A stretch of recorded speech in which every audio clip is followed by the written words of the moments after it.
Nos tomamos un tinto con el doctor Luis Alberto Moreno, quien está al frente del Banco Interamericano de Desarrollo, pero fue embajador en Washington 2 gobiernos, durante el gobierno de Andrés Pastrana y durante el gobierno de Álvaro Uribe, y es indiscutiblemente uno de los arquitectos de la operación diplomática más grande que se ha hecho en la historia de Colombia, el Plan Colombia, que es ahora el Plan Paz Colombia. En esa misión diplomática del doctor Moreno, pues tuvo que hablar con muchos de esos protagonistas que hoy Colombia quiere volver a comenzar a recontactar, como explicaba el general Rosso José Serrano. Porque Colombia, al igual que muchas personas en el mundo, muchos jefes de Estado en el mundo, no tenían plan B. Nunca consideraron la posibilidad de que Trump ganara. Doctor Luis Alberto Moreno, desde el BID, gracias por atendernos, muy buenos días. Muy buenos días, Jorge. ¿En qué momento usted dijo, ganó Trump? Pues Julio, la verdad, yo al igual que muchas personas me equivoqué en esta campaña todo el tiempo. O sea, la verdad, uno no pensaba, primero que Donald Trump pudiera ser el candidato republicano y que tampoco lo veía uno, sobre todo mirando todas las encuestas de las últimas semanas. La encuesta de todas las encuestas mostraba el día entrando a las elecciones que estaba adelante 4 puntos.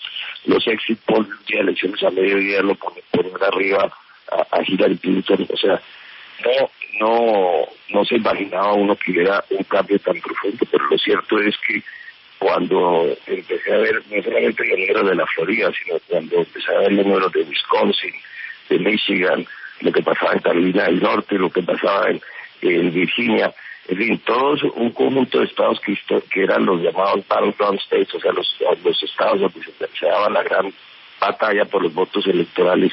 Cuando en todos esos estados empezó a salir muy bien la votación de Donald Trump, se veía muy bien. Y después hay un condado, por ejemplo, en Indiana, que durante los últimos 110 años siempre, como vota ese condado, vota los Estados Unidos, y ahí la mayoría a favor de Trump era apabullante. De tal manera que cuando empecé a ver todo eso, me quedó claro que esa noche no solamente iba a ser larga, sino que iba a ser de Donald Trump, como en efecto en el voto popular probablemente no gane, pero sí con una mayoría muy amplia en el voto del colegio electoral. Doctor Moreno, pues todos los países ahora quieren buscar puentes con el señor Trump, y el señor Trump no es de puentes fáciles porque, por ejemplo, tenía serias diferencias con muchos republicanos en el Congreso, y su círculo es el círculo del gerente de sus negocios, es su hijo, personas que están retiradas del ejército, de la armada, una cantidad de generales lo asesoran. Ayer hablamos con otro asesor de él, decía que en política internacional le hablaba al oído mucho un general, pero para un tema como Colombia seguramente se apoyaría en personas como los Díaz Balar en la Florida. Y entonces el gobierno de Colombia comienza a buscar el plan B.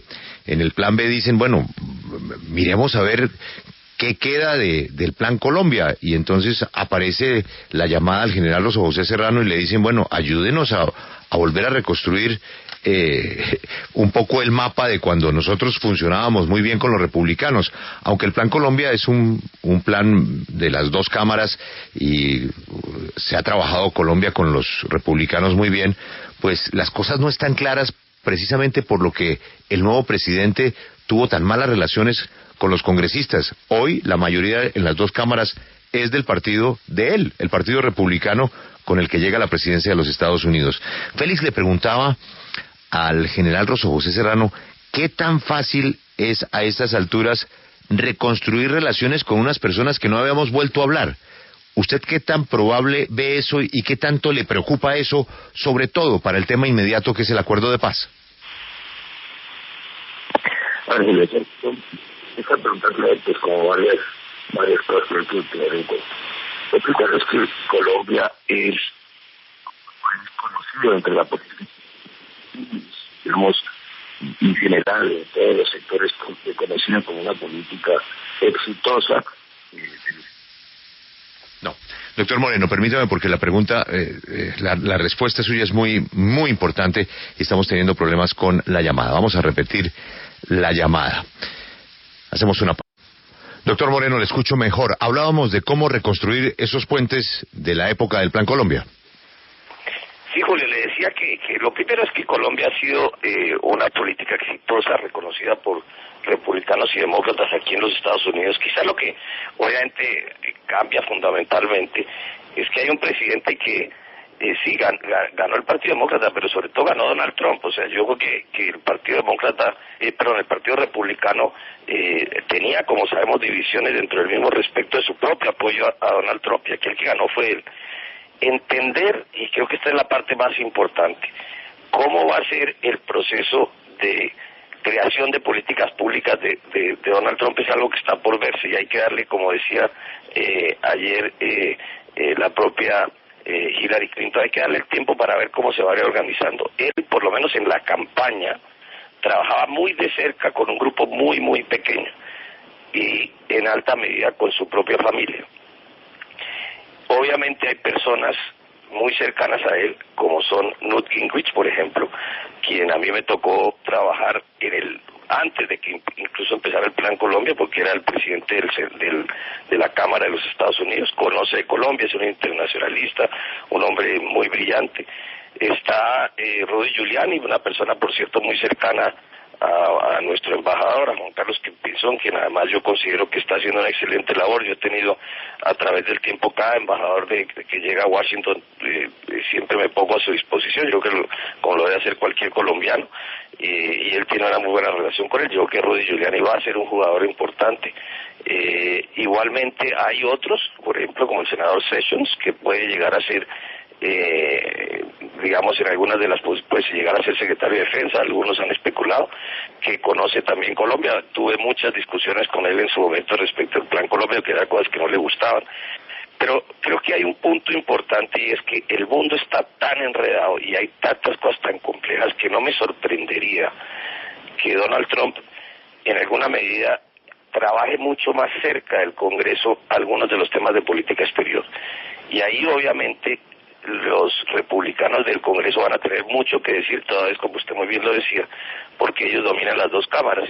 Pero el otro gran tema es qué pasa con América Latina. Yo estoy aquí hoy en México, por ejemplo. Este es el tema central respecto a América Latina, va a ser cómo va a ser la relación con México. Y ese fue el tema sobre el cual desde el primer día él hizo campaña. El otro tema es el tema de las drogas. En New Hampshire, que fue la primera primaria que Donald Trump ganó, uno de los temas que incluso yo tuve la oportunidad de ir a New Hampshire durante la época de la primaria, y uno sí oía de mucha gente la preocupación por las drogas, no necesariamente cocaína, sino también drogas sintéticas. Y este tema le quedó muy profundo a Donald Trump y lo repitió a lo largo de su campaña. Si a su vez miramos que en este momento en Colombia lo que ha pasado es que han aumentado significativamente los cultivos, pues va a ser un tema que va a atraer la atención del gobierno del presidente Trump. Y lo otro es que frente al proceso de paz no hay duda de que el presidente Santos consiguió su gobierno, que este fuera uno de los temas importantes para el legado del presidente Obama, fuera la paz en Colombia. Ese no es el tema que necesariamente lo convierta en el legado del presidente Trump, razón por la cual obviamente va a tener que el propio presidente y su embajada ser muy activos, trabajando con todos los republicanos y oyendo seguramente cosas que no les gusta oír, pero ese es el cambio de política al cual estamos hoy en día abocados. Y el otro tema, que fue una de las banderas principales y tal vez la clave del éxito del señor Trump, es su crítica feroz a los tratados de libre comercio, que acabaron identificando a esos votantes de la América profunda que se han visto golpeados y que no eran escuchados, y que fue de alguna manera donde se despertó el movimiento que hoy lo lleva a la presidencia. Hay que recordar, y lo hemos dicho muchas veces, que fue lo mismo que identificó Sanders, y en estados claves como en el norte del país donde Sanders ganó, Trump ganó, y el mensaje que los unía era sus críticas a los tratados de libre comercio. A ver, Félix, es correcto, y yo separaría eso en dos casos. O sea, desde la época del presidente Clinton, de Bill Clinton, desde esa época, él en su campaña criticó el Tratado de Libre Comercio de Norteamérica, para después ser el mayor impulsor del Tratado de Libre Comercio de Norteamérica en el gobierno. Lo hizo el presidente Obama, lo hicieron muchísimos. Yo creo que la reversión a los actuales tratados no la veo fácil. Creo que esto va, obviamente, sobre todo con México, a tener una gran discusión, y con Canadá, usted pues vieron lo que pasó, no lo veo necesariamente con otros tratados. Sí creo, sin embargo, que va a ser muy difícil hacer nuevos tratados de libre comercio con los Estados Unidos, porque yo creo que si algo se ha instalado es un poco la idea de que eso no es bueno para Estados Unidos. Fue un poco el consenso de los dos candidatos, lo que hace que el llamado TPP, que es el Acuerdo Transpacífico, que está a consideración del Congreso, seguramente no pase, y la agenda de comercio en Estados Unidos va a ser muy distinta. Y en esto vamos a tener que ser creativos, la verdad. Yo creo que se pueden hacer muchas cosas por la vía para América Latina, no necesariamente para Colombia. Se pueden hacer muchas cosas por los temas de normas de origen, por los temas de acceso a mercados. Hay cosas que se pueden hacer por la vía de negociación, y no necesariamente, digamos, metidas dentro de todo un acuerdo de libre comercio. Son todos los temas que se llaman en el mundo del comercio de facilitación del comercio. Yo creo que ahí es donde hay que poner el énfasis.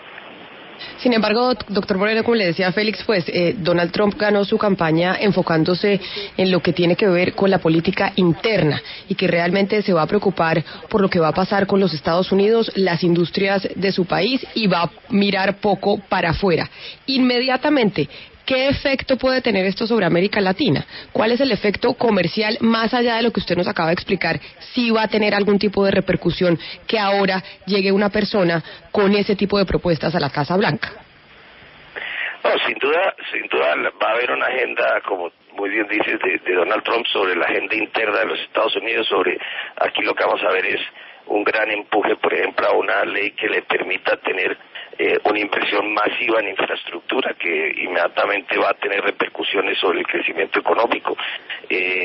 Va a haber una discusión muy grande acerca del llamado plan de seguridad social, del llamado Obamacare, un ajuste sobre el mismo.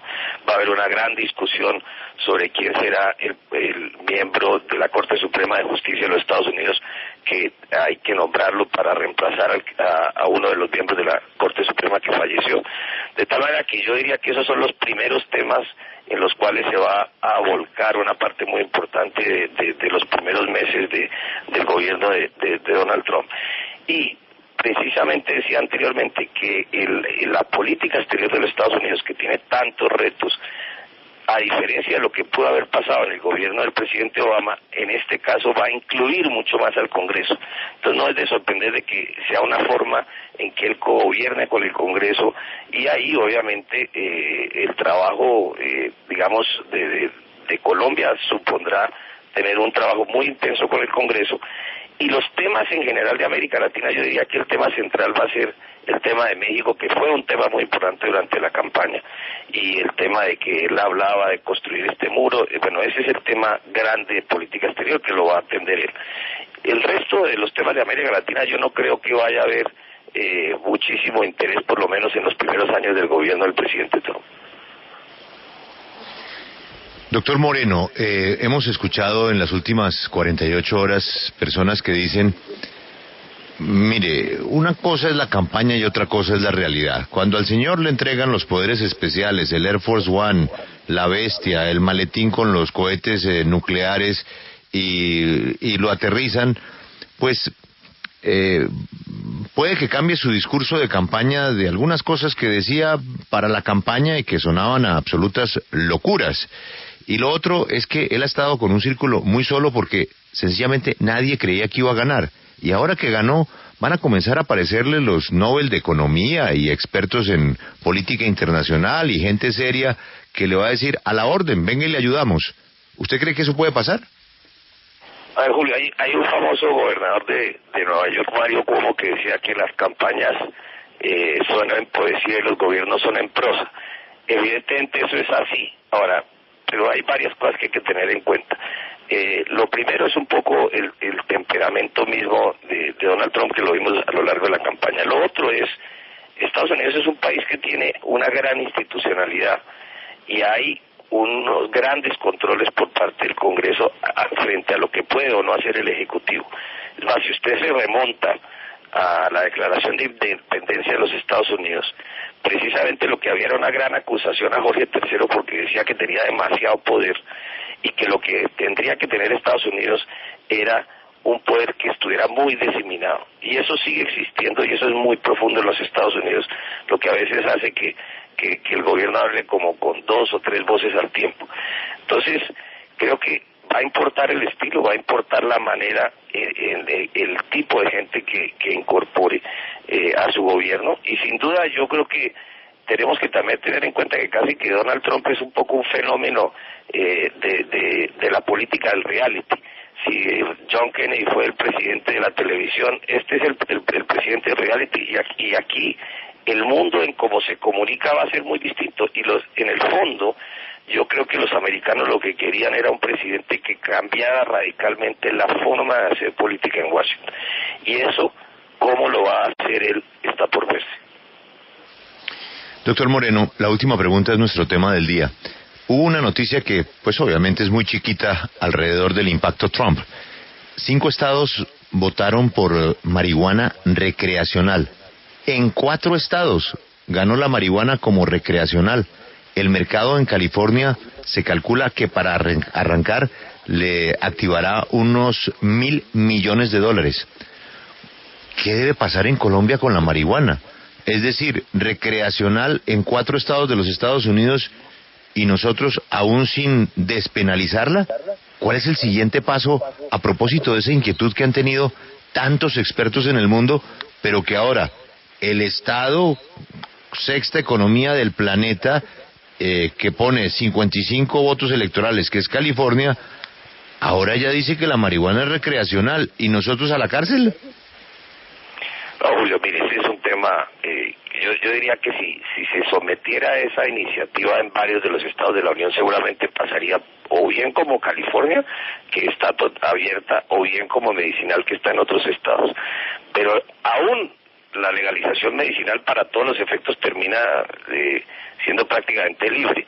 De tal manera que lo que yo creo es que en esto ya, como dicen aquí, el tren ya salió de la estación. Yo creo que ha cambiado profundamente la visión sobre la marihuana por un estado en los Estados Unidos, y yo creo que nos tenemos que poner con los tiempos. O sea, yo realmente creo que yo el otro día le decía al presidente de Honduras, bueno, usted, ¿cuánto significa, por ejemplo, lo que cuesta pelear contra el tráfico de marihuana en Honduras, y cuánto le genera un estado como Colorado? A Colorado solamente en impuestos le genera casi $100 millones al año a la marihuana. Imagínense lo que uno puede hacer con $100 millones en un país como Honduras, invirtiendo en salud y en educación. Y esa es la gran pregunta que yo creo que muchos de los países productores tendrían que hacerle a Estados Unidos. Dígame, ¿dónde puedo vender marihuana en California, ya que ese mercado es tan bueno, y empezamos a exportar ahora que el comercio se ha debilitado tanto en el mundo?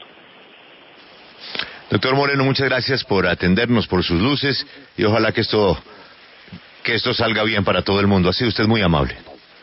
Gracias, Julio.